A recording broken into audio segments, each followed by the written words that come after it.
You are listening to the Critical Mass Radio Show, Orange County's business talk show, focused on exploring topics of interest to CEOs who are leading middle market companies. With your host, Richard Franzi. And welcome to today's episode of Critical Mass Radio Show. I am your host, Richard Franzi, and this is podcast episode number 1019. And oh, do we have a great show for you. I've invited Bob Janowitz here to talk about a bunch of things. It's not always smooth sailing when it comes to taking a stand for your organization or firm. Oftentimes, employers must make a stand, whether it be in court, with unions, or competitors. It's important to send a powerful message with the right messenger. As I said, Bob Janowitz is here. He's a partner in Fisher & Phillips. He joins us to discuss how experience and credibility can help you handle even the toughest negotiations and conversations. Bob, welcome to the show. Thank you very much. I appreciate being here. Let's get started. Can you tell us an interesting story about your past? Sure. So I practice as a management side employment lawyer. And as part of my practice, I also chair our firm's employee defection and trade secrets practice group. My job is to prevent employees from stealing the playbook, things like software, competitive data, customer lists, and pricing. What I have found as an interesting development in my practice is how technology has totally changed the way that employees can move critical company information in so many ways that we never envisioned. Right. And how few companies have really done anything about it to protect against such vulnerabilities. In the old days, employees used to steal on the photocopy machine at 2 o'clock in the morning. Now it's a thumb drive in the back of the computer, or it's loading something onto Dropbox when nobody else is looking. What it's done is, because of this move of technology, is it's really forced me to change from a guy that types with 2 fingers to a computer forensics detective that has had to really work hard to develop creative ways to catch the thieves who are stealing my clients' trade secrets. Now in my practice, I spend a lot of time working with former FBI, law enforcement, Secret Service, and other forensic specialists to prove the theft of company trade secrets. What I try to go ahead and do is I work really hard to harden the target for companies by teaching them better legal as well as physical security measures to be able to help them prevent stealing, detect it when it happens, and to know what to do about it when they're faced with that kind of a challenge to their business. So, Bob, what size range of companies do you work with, generally speaking? So it really is all over the board. It's everything from small employers with 10 employees all the way up to the Fortune 100. Okay. I would say our sweet spot, though, is the mid-cap businesses. You know, we do it by employees, not by money. So it's more 25 employees to 3,000 employees and everything in between. So you have experience working with companies the size that are in our audience here on Critical Mass Radio Show, because we program for companies up to about $100 million in annual revenue. So that's clearly...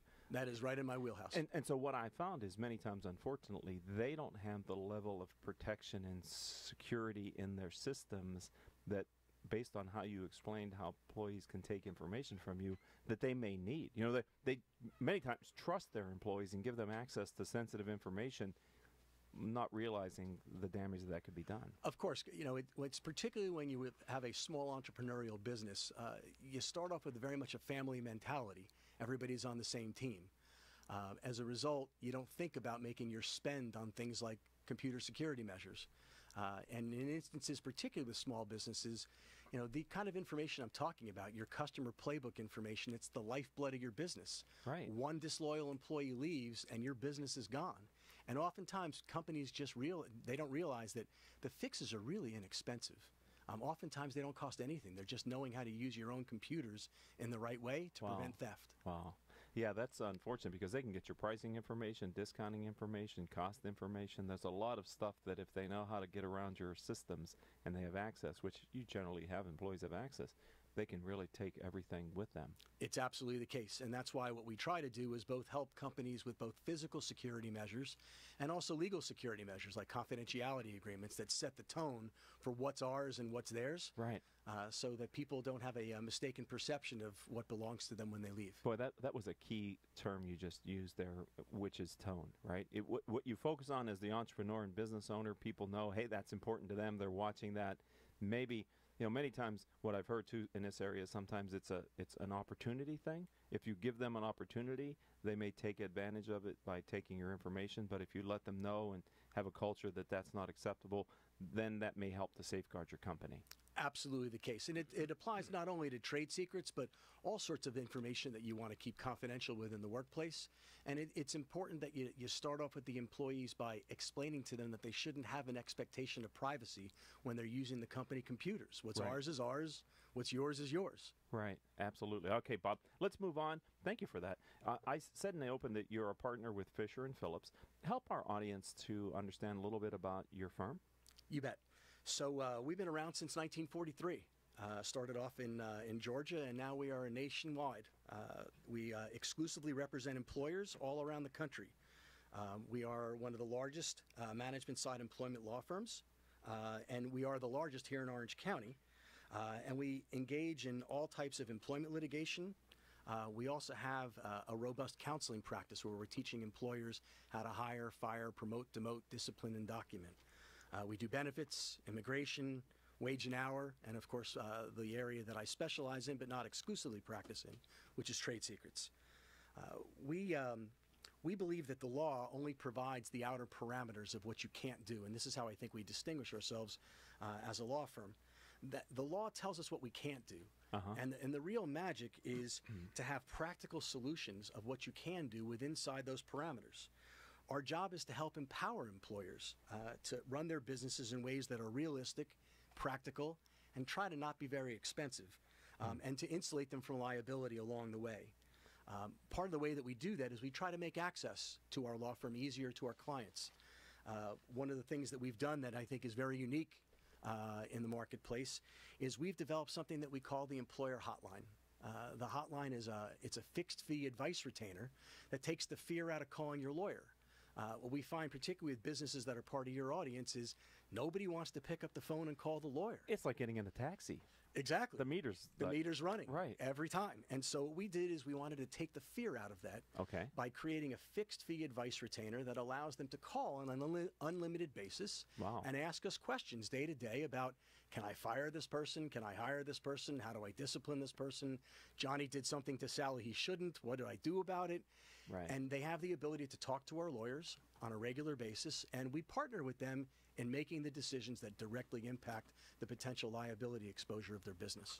Well, that's a huge benefit, I would think, because many times they maybe don't take the ounce of prevention that can save them from the pound of cure because of the perceived cost. But this makes it easy just to call and ask questions, right? Absolutely. You know, it's like that old adage, I forget what the company was that used it as an advertisement. It went something like, you can pay me now or you can pay me later. Right. And later's much worse. Right. And so the whole idea is by talking to us up front and having us help navigate them through how to make smart employment decisions, they save a ton of money down the road by not getting sued when they shouldn't have to. Wow, and what is that called again? It's the employer hotline. Okay. Awesome. You know what? My engineer's telling me it's time for our first break here on Critical Mass Radio Show, and we're going to be right back. Now, ladies and gentlemen who are loyal listeners, you might be listening to us live on the stream here on octalkradio.net, which we appreciate, or maybe you're picking us up on iTunes or Stitcher or one of the other podcasting platforms that hosts our show. You know, though, that we'll be back in less than 1 minute.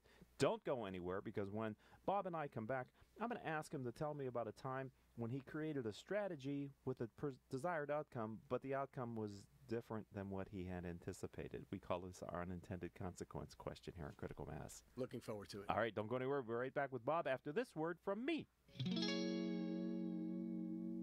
Richard Franzi is the author of 2 popular business books for CEOs. His first book, Critical Mass, The 10 Explosive Powers of CEO Peer Groups, was the first book ever written on the secret value of CEO peer groups. His second book, now with newly updated information, is Critical Mass, The Power of CEO Guiding Principles. Richard's books contain powerful information to help CEOs running middle market companies gain valuable insight to improve their decision-making skills. Richard's books are available as paperbacks or Kindle versions from Amazon.com. To find them, type Richard Franzi in the search box. And welcome back to this edition of Critical Mass Radio Show. I am your host, Richard Franzi. All of our shows can be heard anytime on iTunes, Stitcher, Spreaker.com, several hundred former guests' websites whose CEOs have appeared on our show. You know, since we started this program in 2009, our radio show and podcasts have reached hundreds of thousands of listeners, like I said, through the live stream as well as podcast and YouTube channel. Simply type in Critical Mass Radio Show in your favorite podcasting software, and you can start receiving our weekly show updates. All right, let's get back to our interview with Bob Janowitz. He's partner at Fisher & Phillips, and before the break I said, tell me about an unintended consequence time. Do you have an example? I do. I've been giving some thought to that. And so I have a client that's in an industry where the competitors kept suing each other every time they took each other's employees. And while initially I was doing the same thing as the typical litigator and using the same strategies of either prosecuting or defending the claims, I realized how utterly inefficient this was in terms of solving my client's issues and how ungodly expensive it was. And so instead of using the typical strategies in litigation, I developed a series of rules of engagement that I was able to propose to my opponents for how we could compete fairly and lawfully. We worked together in developing those rules of engagement, and it wound up saving my client thousands and thousands in legal fees because it gave the ability for the two presidents to pick up the phone, call each other, have a conversation, as opposed to running straight to the lawyers and spending thousands and thousands of dollars. Right. That's like the second time, Bob, I've heard you say how you've been able to put guardrails up, kind of defining the business parameters. I mean, it sounds like something like that would be a much less aggravating way to run your business too, rather than litigating each other night and day. If you could just have a set of agreements you can try to live by. If you think about it this way, in business, everything that owners try to do is about predicting outcomes. Yes. And they try to manage their business by having the most predictable outcomes that they can. Yeah. Litigation is the least predictable way of resolving any problem that could possibly exist. Can we get a gong for that? All right, loyal listeners of Critical Mass Radio Show, if you were listening but you want to really reinforce the point, go back about 30 seconds, maybe a minute, and pick up what Bob and I were just talking about. And so I think what's important there is to recognize that not everything has to be resolved through fighting. Sometimes if you use creative solutions that are based on the understanding of your client's business goals, you can achieve much more cost-effective solutions for them than if you could just go straight to war. I've only, unfortunately, had the opportunity to be involved in a type of business issue that leads to legal work a few times in my career, and my prevailing overarching memory is it's really distracting. Very much so. It's a drain on, it's not just the spending of the legal spend, it's a spending of attention, time, effort, and morale, because you're involving your other employees in a very negative environment. Right. It is, an ounce of prevention. You bet. All right. Can you share with us your core philosophy that you use to lead and grow your practice? I call it the guiding principle question. So as we've been chatting, we actually have a mantra in our law firm, which is that we provide practical business solutions to complex legal problems. We try to humanize the practice of law. We basically make it a mission to talk to our clients, not at them. They're already intimidated by coming to lawyers, and if you don't do a bunch of legal speak, it's kind of going over their heads. You need to put it in their language. We try to provide workable solutions that let them run their business, and most importantly, I try to learn my clients' businesses so that we can speak their language when we're giving them advice, because every business has a lingo. Okay. And if you want to provide good advice, you need to talk their talk. When you say learn their language, do you mean learn their industry or learn the acronyms, or what are you talking about when you say learn their language? It's all the above. Some of it's acronyms, trade usage that goes on in their industry, but it's also not even to the industry. Every company has their own culture. Okay. And the way that they approach problems, the way that they approach compensation and incentives and all sorts of things that affect employees, they have a way of doing it that's unique from every other. I don't want to talk to them about how the other guy does it. I want to speak to them in the language that they're comfortable with so that they can make decisions that best benefit their company. In the open, Bob, I said about finding the right messenger as well as the right message. I wonder if you can maybe tell us how an employer can determine what is the right message and how to get it across, oh my gosh, when they're taking the stand and protecting the bottom line. How does that happen? So I think it starts with a philosophy. A good termination comes as no surprise to anybody. You know you've done a good termination when the employee walks in, their head's down, they know it's coming, because you've been documenting all along. You've been letting them know when you're dissatisfied. The key is to be able to demonstrate that the employer based their employment decisions on non-discriminatory, non-retaliatory business reasons. To do that, we think employers should make all performance-based terminations neat. NEAT stands for NEAT stands for, it's an acronym. It stands for good.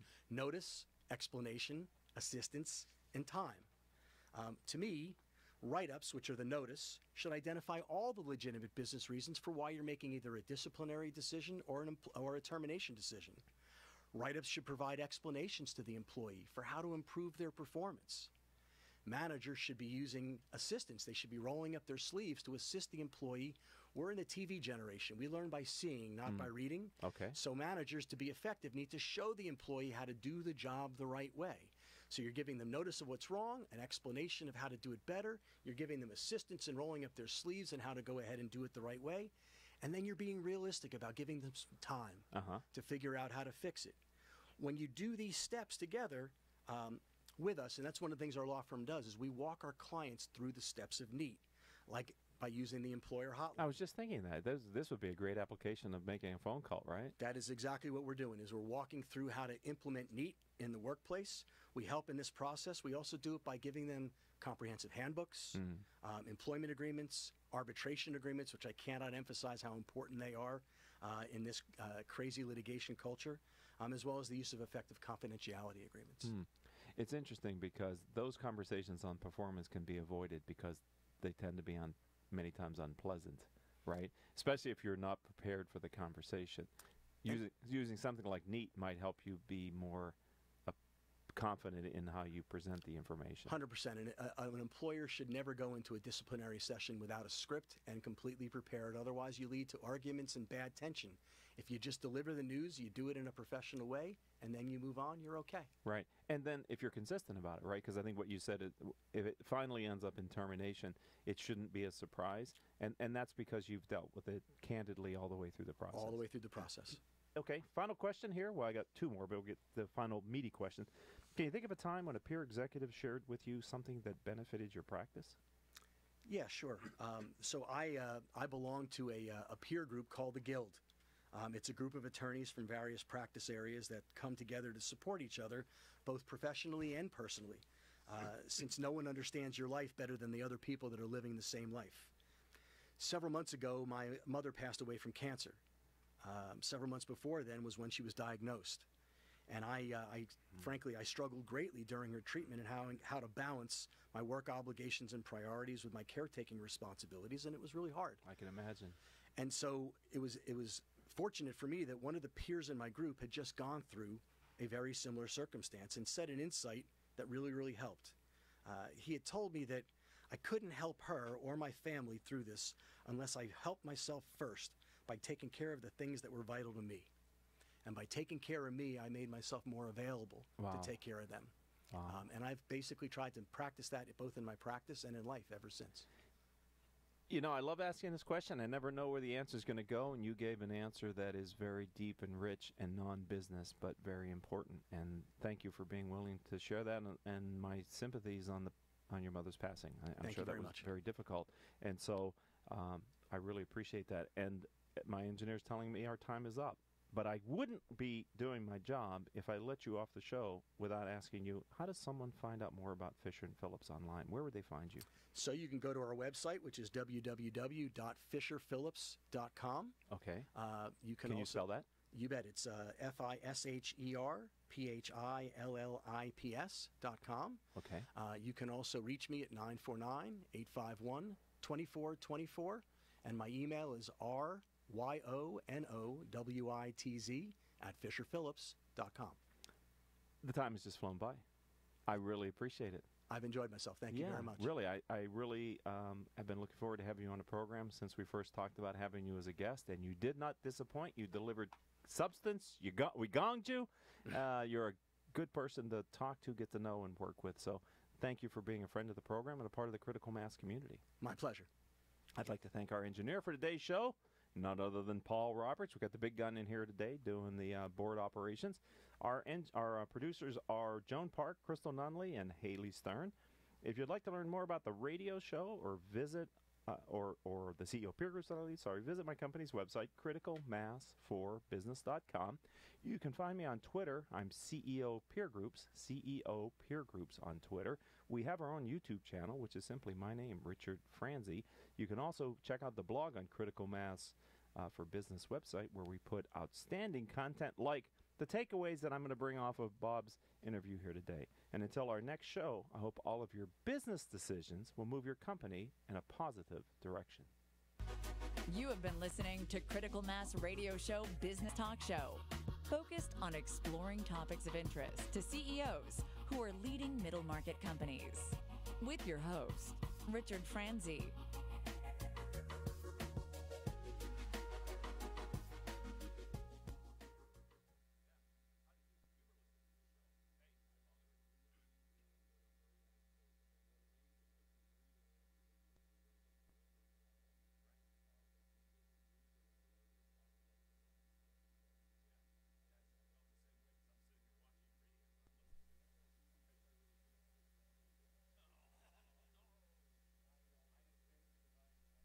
This is Jim Obermeyer from the Sales Lead Management Association. Our sales tip for today is how many leads must be created to make forecast. To make your numbers, look at your forecast for the coming year in terms of units. Review the existing pipeline and your closing ratio. Now you have the number of units that will be sold in the coming months without lead generation. This is the basis for projecting the number of inquiries needed to make forecast. For instance, if you have to sell 1,000 units this year and your pipeline says that you will close 250 units from the existing forecast, now you need 750 new sales in the coming year. If you're closing 25% of the prospects, you know that you will have to roughly quadruple the number of inquiries to make your number. Double that number again to hedge your bet, taking into account lack of sales lead follow-up, turnovers, some sales leads that won't convert until next year. Here's how it works. You will need 750 sales. Quadruple that based on your closing ratio, you now have 3,000 inquiries. Because half of those will fall into next year, lack of follow-up, etc., double it again. Now you need 6,000 total raw inquiries for the year. If you have 40 sales reps, they need 150 inquiries for the year, or about 12.5 a month to make your numbers. If an average inquiry costs you $50, the budget will nudge the $300,000 figure, probably well within your cost of sales and cost of marketing. That's our sales tip for today. How many leads must be created to make forecast? You're tuned to OC Talk Radio.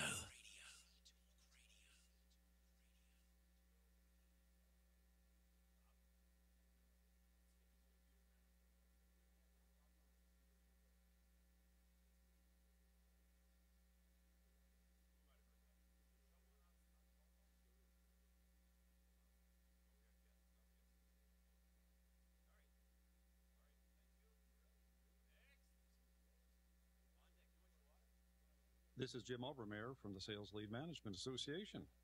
Our sales tip for today is how many leads must be created to make forecast. To make your numbers, look at your forecast for the coming year in terms of units. Review the existing pipeline and your closing ratio. Now you have the number of units that will be sold in the coming months without lead generation. This is the basis for projecting the number of inquiries needed to make forecast. For instance, if you have to sell 1,000 units this year and your pipeline says that you will close 250 units from the existing forecast, now you need 750 new sales in the